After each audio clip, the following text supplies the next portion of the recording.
Jadi Henny sama Harry lu buang ke hutan? Iya. Ayah sekarang penguasa rumah ini. Pasti mereka udah dimakan macan di hutan. Nggak nyangka, tega banget. Kan iya yang bilang sama Eke kalau warisan rumah ini nggak bisa Ayah kuasain sepenuhnya karena ada 2 anak itu.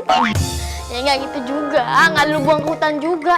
Itu namanya kriminal. Lu kalau ketahuan bisa dipenjara seumur hidup. Itu kalau ketahuan, kalau kagak, ya kagak apa-apa. Tapi kalau sampai ketahuan itu berarti dari lu ya. Awas si Nyai pegang rahasia ini, atau Nyai mau Ayah buang ke hutan. Tapi jangan lupa ya persenannya ya. Gampang. Kalau laki Ayah udah pass away, dai, koit, Ayah jual nih rumah. Dapat persenan, Ayah bagi cepet. 100 juta. 100.000.